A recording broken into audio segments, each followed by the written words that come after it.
The point is that property ownership in the post-war period went through the roof.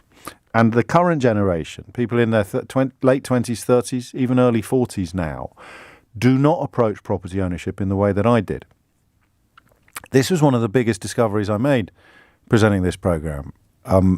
Because for good or for ill, if you were born in the early 70s, you saw property ownership, if not as your right, your prerogative, then certainly as a mark of success and achievement. And then I speak to younger people now, and it's not the same conversation.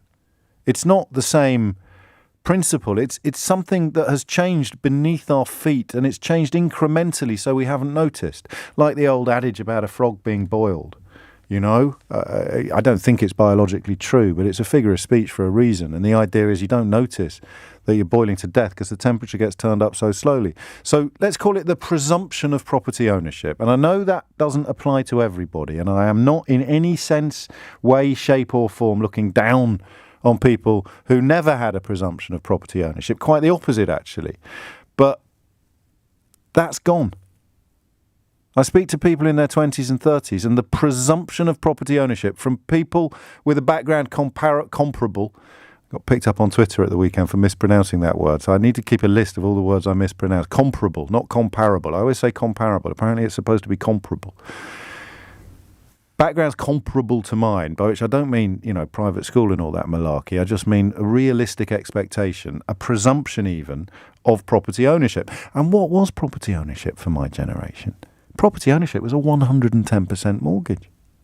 110% mortgage. So you'd go out with borrowed money, quotes, buy, end quotes, a flat, kit it out or go on holiday with what was left over, sit back, watch the property go up and somehow feel like one of life's winners.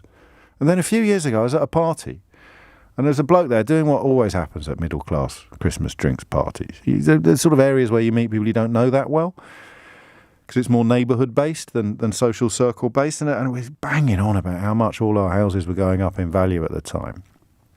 And someone else in the room just said, well, it's still worth one house, mate. And I didn't know what he meant. Your house is still only worth one house. And, of course, the point was that on paper, it's going up in value, and therefore we feel richer and more secure. The capital goes up, but you still have the loan, most of us. But it's still only worth one house. So when you sell it, whatever you buy has undergone similar inflation. Even if you up sticks and move out of a very high-priced urban area into a rural area, you've still seen a form of inflation on whatever it is you're going to buy. And actually, of course, you surrender social capital by moving from conurbations to country. And I'm not a genius by any stretch of the imagination, as I'm sure you don't need me to tell you. But some stuff just sticks in my mind and my memory, and I find myself chewing on it in the subsequent years. A lot of the stuff that happens on the programme fits into that category. A lot of the stuff you tell me. So the presumption of property ownership is one of those articles of faith that I feel less committed to now than I did as a younger man. Now, a little bit of hypocrisy or cognitive dissonance or selfishness kicks in here, because one of the first things I will urge my own children to do is to get onto the property ladder. And I will do whatever I can to help them to do so. That's not really of a piece with my claim to have lost a little bit of faith in the presumption of property ownership.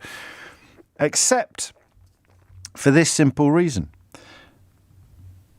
If you increase demand by making it easier to borrow money without increasing supply, then all you're really doing is doubling down on the artificial inflation, which is in many ways responsible for a lot of the financial problems that our country and our younger generations currently face. So I want you to either welcome or not welcome plans that are to be announced today, or plans that were announced in the budget but which are now reaching the market, where high street lenders are going to offer mortgages to borrowers if you have a deposit of just 5% under a new government guarantee scheme.